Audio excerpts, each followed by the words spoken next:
Hello बच्चों, आज मैं आप लोगों को क्लास 8 का डीओई की तरफ से ना आप लोगों को पता है कि हर साल सैम्पल पेपर मिलते हैं। तो लास्ट 2 या 3 इयर्स के सैम्पल पेपर्स ऑलरेडी चैनल पे अपलोड है। अब जो ये लेटेस्ट है 2024 टू 25 का, ये भी आपका इशू हो चुका है। तो ये वही सैम्पल पेपर मैंने यहाँ पर लगा रखा है मैथ्स का। तो इसमें पहले आपको वही इंस्ट्रक्शंस दे रखी हैं कि कितने सेक्शंस है, उसके अंदर कैसे कैसे क्वेश्चन डिवाइड किए गए हैं, वो सब बता रखा है। उसके बाद आपको यहाँ से पेपर स्टार्ट किया गया है। तो चलिए हम अपने सेक्शन ए से स्टार्ट करते हैं इस पेपर को।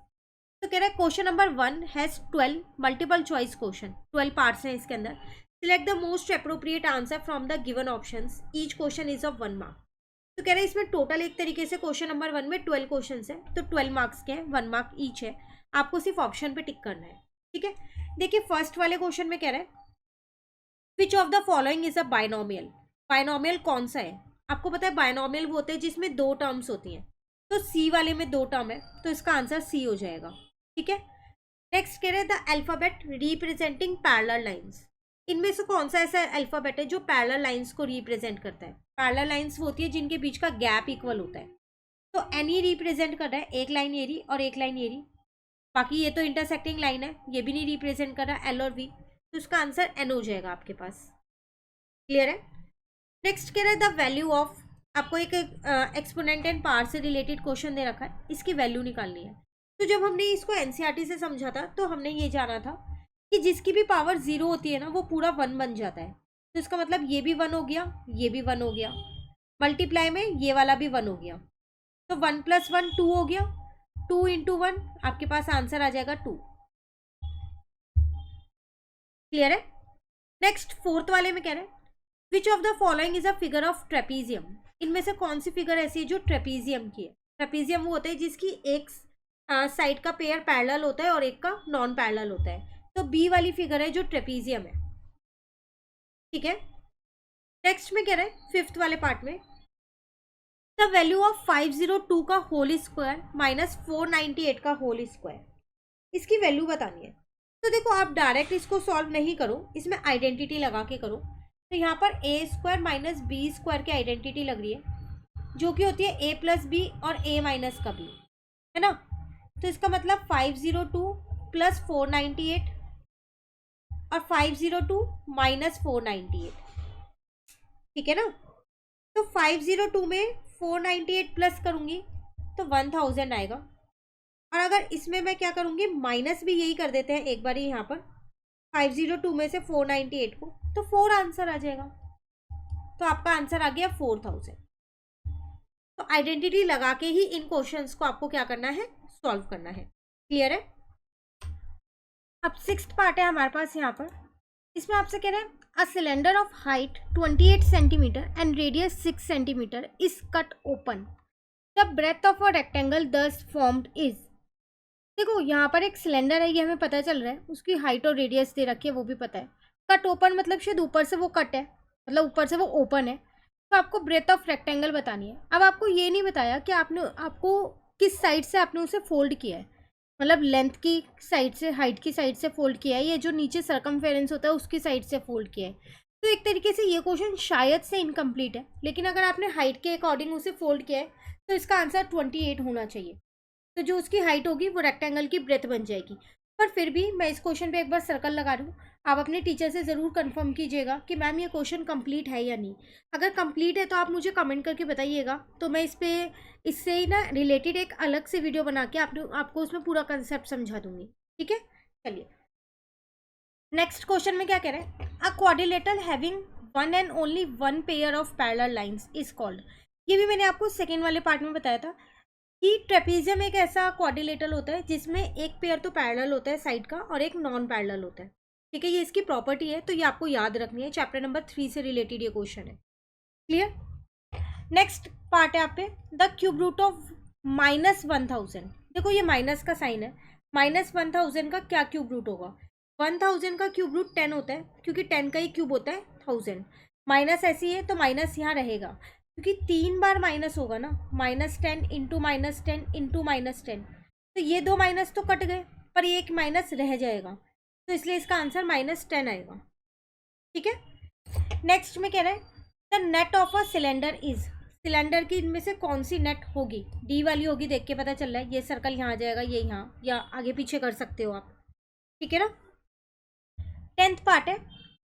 इन a class 25 student like English, 40 student like maths and remaining student like science. एक क्लास में 3 सब्जेक्ट यहाँ पर दे रखे हैं, इंग्लिश, मैथ्स और साइंस। 25% बच्चे ऐसे हैं जिनको इंग्लिश पसंद है, 40% बच्चे ऐसे हैं जिनको मैथ्स पसंद है। अब बाकी बचे हुए जितने भी परसेंट बच्चे उनको साइंस पसंद है। कह रहे the percentage of student who like science. तो बताओ साइंस कितने जनों को पसंद है? तो टोटल मेरे पास 100% होता है, उसमें से मैंने इंग्लिश का 25% हटा दिया तो 75% बचा। 40 मैंने मैथ्स का हटा दिया तो 35% बचा। इसका मतलब 35% बच्चे ऐसे हैं जिनको साइंस पसंद है। क्लियर है? चलिए नेक्स्ट कह रहे हैं the surface area of a cube having side 3 cube. Cube का सरफेस एरिया बताओ। फॉर्मूला होता है 6a²। ए जो है वो मेरी साइड होती है, तो यहाँ साइड मुझे कितनी दे रखी है? 3q दे रखी है। सॉल्व कर लो, 3 3 जा 9 और q², आंसर आ जाएगा 54q²। सिर्फ फॉर्मूला याद होना चाहिए, मेंसुरेशन से रिलेटेड क्वेश्चन है ये आपके पास, ठीक है।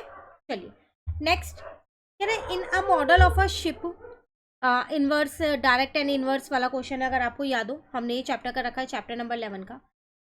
In the model of a ship, the mast is 9 centimeter high, while the mast of the actual ship is 12 centimeter high.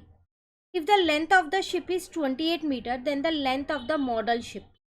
देखो यहाँ पर दो शिप दे रखे हैं, एक तो मॉडल शिप है और एक एक्चुअल शिप है, ठीक है। तो आपको एक्चुअल शिप की लेंथ दे रखी है और मॉडल शिप की दे रखी है। आपको क्या करनी है? लेंथ निकालनी है मॉडल शिप की। तो आपको पता है कि डायरेक्ट और इनवर्स में हम क्या करते थे? टेबल बना के करते थे। तो मैं यहाँ लिख देती हूँ length of actual ship, model की भी दे रखी है और एक्चुअल वाले की भी दे रखी है। ये मुझे दे रखे है, ध्यान से देखना, ये एक मुझे मीटर में दे रखी है और एक मुझे सेंटीमीटर में दे रखी है। यूनिट्स का फर्क है, वो भी ध्यान रखिएगा। लेंथ ऑफ मॉडल शिप, तो मॉडल शिप की मुझे सेंटीमीटर में दे रखी है, तो मैंने इन सेंटीमीटर लिख दिया, ये मीटर है, ठीक है।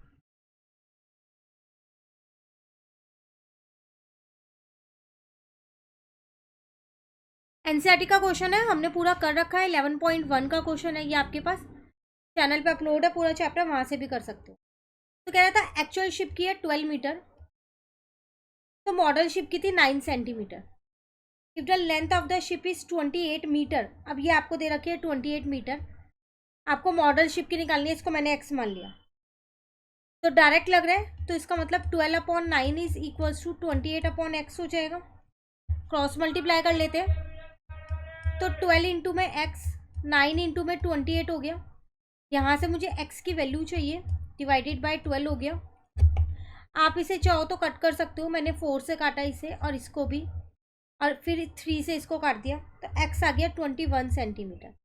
इसका मतलब मॉडल शिप की लेंथ निकल के आ गई मेरे पास 21 सेंटीमीटर। क्लियर है?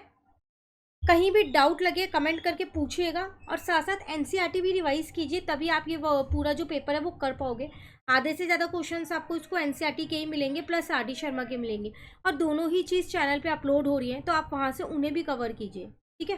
चलिए सेक्शन बी पे आते हैं। कह रहे 2 to 7 question are very short answer type question, each question is of 2 marks. अब ये 2 मार्क्स के क्वेश्चन है, तो यहाँ देखते हैं इन्हें। सबसे पहले क्वेश्चन नंबर 2 में आपसे क्या कह रहे हैं? आपको इसको क्या करना है? फैक्टराइज करना है। m² माइनस 25 है, तो m² माइनस 5 का स्क्वायर, तो a² माइनस b² हो गया। मैं आइडेंटिटी लगा सकती हूँ a प्लस बी और a माइनस बी की, पर आइडेंटिटी आपको लिख के आनी पड़ेगी, a प्लस बी और a माइनस बी, ठीक है। चलिए नेक्स्ट कह रहे draw the label front view of the following figure. Front view बनाना है, तो फ्रंट व्यू तो सिर्फ यही होगा ना, ये एक ऊपर का इतना, ये और ये, तो सिर्फ आपको ये ड्रॉ करना है, इतना जितना मैंने ब्लू पेन से हाईलाइट किया है, सिर्फ उसको ड्रॉ करना है, ठीक है। चलिए नेक्स्ट में कह रहे हैं फाइंड द सम, इस पूरे का सम निकालना है। यहाँ लिखते हैं p ब्रैकेट में p माइनस क्यू, फिर है q ब्रैकेट में q माइनस r, और यहाँ पर है आर, ब्रैकेट में है आर माइनस पी। सबसे पहले अंदर इंटू करती हूँ, तो पी स्क्वायर माइनस का पी क्यू, कॉमा की जगह प्लस लगाया, क्यू स्क्वायर माइनस का क्यू आर, एंड की जगह प्लस लगाया, आर स्क्वायर माइनस का आर पी। अब अगर आप देखो तो इसमें कोई भी लाइक टर्म्स है ही नहीं है ना, तो यही आंसर है। बस थोड़ा अरेंज कर दो इसको, माइनस का पी क्यू, माइनस का क्यू आर और माइनस का आर पी, ये आपका आंसर होगा। लाइक टर्म्स होती मैं ज़रूर प्लस कर देती, ठीक है। चलिए, ये पार्ट नहीं आता तो एक और दे रखा है, कह रहा है सिंप्लीफाई करो इसे और उसके साथ साथ इवेलुएट भी करना है। तो पहले इसे सिंप्लीफाई करते हैं, x square minus 3x plus 2। लो, सिंप्लीफाई तो ये हो गया, एक ही स्टेप में सिंप्लीफाई हो गया। 2 मार्क्स का ही क्वेश्चन है ना, इसलिए ज़्यादा लेंदी नहीं है ये। अब कह रहे हैं इवेलुएट करो, x की वैल्यू 1 है तो 1 का स्क्वायर 1 माइनस 3 प्लस 2, तो माइनस 2 प्लस 2, आंसर आ जाएगा 0। तो ये इवेलुएट भी हो गया यहाँ पर। क्लियर है। चलिए आते हैं नेक्स्ट क्वेश्चन नंबर 5 पे। Find the number which should be multiply by 392 to make it a perfect cube. 392 में ऐसे किस नंबर से मल्टीप्लाई करूं कि ये परफेक्ट क्यूब बन जाए। इसका मतलब 392 अभी परफेक्ट क्यूब नहीं है ना। तो पहले इसके फैक्टर्स निकालो यहाँ पर। तो इसको 2 से डिवाइड किया मैंने तो 196 आ गया। अभी भी आपके पास 2 से डिवाइड हो रहा है तो 98 आ जाएगा। अगेन 2 से डिवाइड हो रहा है तो 49 आ जाएगा। अब नहीं हो रहा, 7 7 जा 49, 7 1 जा 7। तो 392 के फैक्टर्स आपके पास क्या हो गए, 2 इंटू 2 इंटू 2 इंटू 7 इंटू 7। एक 7 नहीं है, इसका पेयर तो बन गया क्योंकि क्यूब की बात कर रहे हैं तो 3 3 के पेयर बनाने हैं, पर 7 का रह गया। तो required number should be multiply, जो मल्टीप्लाई करना है वो नंबर क्या है आपके पास, वो है एक 7 इज इक्वल्स टू 7। क्योंकि 7 का यहाँ एक पेयर नहीं बन पा रहा, 2 ही 7 है, एक और चाहिए आपको, तो इसलिए वो आपसे पूछ रहा था find the number which should be multiply, कौन से नंबर को मल्टीप्लाई करूँ। तो अगर आप 392 में 7 को मल्टीप्लाई कर दोगे तो वो एक परफेक्ट क्यूब बन जाएगा, ठीक है। चलिए नेक्स्ट क्वेश्चन नंबर 6 में कह रहे हैं Navneet had ₹424 left after spending 75% of his money, how much money did he have. एक बॉय है, उसने 425 रुपीज़ खर्च किए, नहीं 425 रुपीज़ बचे हैं उसके पास 75% का खर्चा करने के बाद। तो इसका मतलब 25% सेव किया हुआ है ना। तो पहले हम क्या करते हैं, यहाँ पर परसेंटेज ऑफ सेविंग निकालते हैं। तो 75% तो खर्च कर दिया, स्पेंडिंग मतलब खर्च करना, तो 25% है सेविंग, और रुपी में इतना है। अब लेट करो, लेट उसके पास जो टोटल मनी थी वो थी x। तो क्वेश्चन के अकॉर्डिंग इसका ही तो 25% आपने सेव किया होगा x का, है ना। तो x का 25% आपने सेव किया, और कितना सेव हुआ आप पे, 4 to 5 सेव हुआ। तो x into 25/100 is equals to 4 to 5। x की वैल्यू निकालनी है, 100 को दूसरी साइड ले गई मल्टीप्लाई का, 25 को भी दूसरी साइड ले गई डिवाइड का। 4 to 5 को मैंने सीधा 25 से कट किया, 17 पे कट हो गया पूरा पूरा, ठीक है। तो x कितना आ गया, 1700। तो मनी ही हैव, कितने पैसे थे उसके पास स्टार्टिंग में, वो थे उसके पास 7500 रुपीज़, सॉरी 1700 रुपीज़। इसका 75% उसने खर्च कर दिया और 25% उसने बचा लिया, ठीक है। चलिए last question, then section B complete हो जाएगा। आपसे कह रहा है इसमें डिवाइड करना है आपको, तो डिवाइड करना है तो कैसे करेंगे, कह रहे जेड स्क्वायर माइनस का 4z माइनस का 12 अपॉन में z माइनस 6 है। अब आप इसे डिवाइड कैसे करोगे, पहले आप क्या करो, ये जो ऊपर वाला जो एक्सप्रेशन है ना, इसमें मिडल टर्म स्प्लिट लगाओ। कैसे, जेड स्क्वायर माइनस 4z को आप इस तरीके से लिखो कि प्लस माइनस करके तो 4z ही आए माइनस का, अब मल्टीप्लाई करके आपके पास 12 आ जाए माइनस का, तो 6 और 2 ले लो, माइनस का 6z प्लस का 2z ले लो, क्योंकि 6 2z 12 भी होता है, 6 में से 2 जाएगा तो 4 भी आ जाएगा। नीचे वाला z माइनस 6 ऐसी है। पेयरिंग कर दी मैंने, हमने अलजेब्रिक एक्सप्रेशन में मिडल टर्म स्प्लिट करना सीखा है। फिर बोल रही हूँ एनसीईआरटी के सारे चैप्टर्स चैनल पे अपलोड हैं, तो अगर आपने एनसीईआरटी नहीं की हुई तो ये पेपर करने में आपको दिक्कत आएगी, क्योंकि यहाँ पर सारे कंसेप्ट नहीं समझाए जाते, ये सिर्फ प्रैक्टिस के लिए पेपर है। कंसेप्ट आपके एनसीईआरटी में समझाए जाते हैं जो ऑलरेडी अपलोड है, वहाँ से उसे ज़रूर करना, ठीक है। तो अब यहाँ आ जाएगा एक z प्लस का 2, यहाँ आ जाएगा एक z माइनस का 6, नीचे z माइनस 6 है, कट गया, तो डिवाइड करके आपका आंसर आ गया z प्लस 2।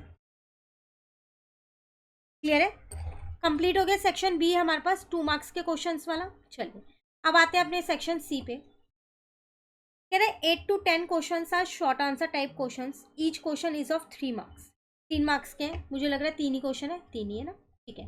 क्वेश्चन नंबर 8 में कह रहे हैं find the square root of 196 by repeated subtraction method. 196 का स्क्वायर रूट निकालो, लेकिन मेथड लिख के दिया है रिपीटेड सब्ट्रैक्शन मेथड, तो इसी मेथड से निकालना है। तो यहाँ पर करते हैं इसको। तो 196 में से पहले 1 को माइनस करेंगे, 195। 195 में से आप 3 को माइनस करेंगे, 192। 192 में से 5 को माइनस करेंगे, आपको पता है ना ऑड नंबर्स को ही माइनस करते हैं, तो 187। पहले ऑड नंबर्स यहाँ लिख लेते हैं, 7 हो गया, 9 हो गया, 11 हो गया, 13 हो गया, 15 हो गया। पहले इतने लिख लिए, बस आप माइनस कर करके लिखते रहेंगे, ठीक है। तो यहाँ आ जाएगा 187, तो यहाँ आ गया 180। अब 180 में से आपको क्या करना है, 9 को माइनस करना है, तो 171 आ जाएगा। 171 में से अब आप क्या करोगे, 11 को माइनस करोगे, 160 आ जाएगा। जब तक ज़ीरो नहीं आएगा तब तक करना है ना। 160 में से 13 को माइनस किया, 147 आ गया। 147 में से 15 को माइनस किया, 132 आ गया। अभी और करते हैं, 132 में से 17 माइनस हो जाएगा, फिर यहाँ पर 19 कर देंगे एक बार, 21, 23। देखते हैं ज़ीरो कब तक नहीं आता। अब 132 में से 17 को माइनस किया, 115 आ गया। 115 में से 19 को माइनस किया, 96 आ गया। 96 में से 21 को माइनस किया, 75 आ गया। 75 में से 23 को माइनस करो तो 52 आ गया। अभी और करना पड़ेगा। 52 में से 25 को माइनस किया, 27 आ गया। अब देखो यहाँ भी 27 ही आएगा, 25 के बाद 27 ही तो है, नेक्स्ट ऑड नंबर 0 आ गया। इसका मतलब 196 का स्क्वायर रूट क्या हो गया, 14। कैसे, स्टेप्स काउंट कर लो बस आप ये वाले, 1 2 3 4 5 6 7 8 9 10 11 12 13 14। जितने स्टेप्स होते हैं उतना ही वो इसका स्क्वायर रूट होता है। क्लियर है। चलिए नेक्स्ट में कह रहा है अगर ये नहीं आता तो check if 148 is a perfect square number by prime factorisation. Prime factorisation की हेल्प से देखो क्या 148 एक परफेक्ट स्क्वायर नंबर है या नहीं है। फैक्टर्स निकाल लो, अगर 2 2 के पेयर बन रहे हैं तो है, नहीं तो नहीं है। तो 2 से डिवाइड किया तो 74 आ गया, अगेन 2 से डिवाइड किया तो 37 आ गया। 37 तो किसी की टेबल में नहीं आता, प्राइम नंबर है, 37 बन जा 37। इसका तो पेयर बन गया पर 37 का नहीं बना, इसका मतलब 148 is not a perfect square, तो ये परफेक्ट स्क्वायर नहीं है। क्लियर है। चलिए नेक्स्ट क्वेश्चन नंबर 9 पे आते हैं। Name the quadrilaterals formed by following line segment and right one property of each of the following. कह रहे इनसे जो भी क्वाड्रिलेटरल बन रहा है उनका नाम लिखो और साथ के साथ उनकी एक एक प्रॉपर्टी लिखो। तो प्रॉपर्टी तो आप बुक से लिख सकते हैं, चैप्टर नंबर 3 के लास्ट में प्रॉपर्टीज दे रखी है, कोई सी भी एक एक लिख लेना। नाम मैं बता देती हूँ। देखो यहाँ पर 2 साइड सेम है और 2 साइड सेम है, तो मैं कह सकती हूँ यहाँ पर आपको पता है पैरेललोग्राम की अपोजिट साइड्स जो है वो इक्वल होती है ना। तो ये 5.5 5.5 ले लिया मैंने, ये 8 सेंटीमीटर और 8 सेंटीमीटर ले लिया। तो मैं कह सकती हूँ इससे पैरेललोग्राम बन जाएगा ना।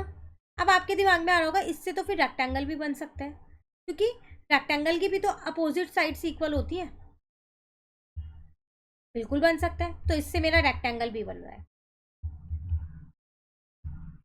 तो पैरेललोग्राम और रेक्टेंगल दोनों ही बन सकते हैं। अब इनकी एक एक प्रॉपर्टी आप यहाँ पर लिख देना, पैरेललोग्राम की भी और रेक्टेंगल की भी। क्लियर है? चलिए नेक्स्ट पे आते हैं। कह रहे फैक्टराइज करना है आपको 10ab + 4a + 5b + 2, इसको फैक्टराइज करके लिखना है। तो इसको थोड़ा सा चेंज कर देते हैं। मैंने 10ab + 5b एक साथ कर लिया ताकि कॉमन मिल जाए, और 4a + 2 एक साथ कर लिया ताकि 2 कॉमन आ जाए। अब अगर आप यहाँ से देखो तो 5b कॉमन ले लिया तो यहाँ पर 2a + का 1 बचा। यहाँ से 2 कॉमन लिया तो अगेन 2a + का 1 ही बचा, है ना। तो इसका मतलब एक ब्रैकेट हो गया 2a + का 1 का, और एक ब्रैकेट हो गया 5b + 2 का। हो गया फैक्टराइज। बस यही हमारा आंसर। क्लियर है? तो सेक्शन सी भी कंप्लीट हो गया हमारा। अब हमारे पास रहता है सेक्शन डी, जिसमें हमारे पास 3 क्वेश्चन है ये, और सेक्शन ई जो केस स्टडी के क्वेश्चन। तो इन 2 सेक्शंस को नेक्स्ट क्लास में कवर करेंगे। आज हमने अपने 3 सेक्शंस कंप्लीट कर लिए हैं। कहीं इन सेक्शंस में दिक्कत लगे कमेंट करके ज़रूर पूछिएगा। वीडियो अच्छी लगे लाइक ज़रूर करना, फ्रेंड्स के साथ ज़रूर शेयर कीजिएगा। पेपर को ज़रूर सॉल्व करके जाइएगा एग्ज़ाम में जाने से पहले, क्योंकि सारे क्वेश्चंस इंपॉर्टेंट हैं। Thank you.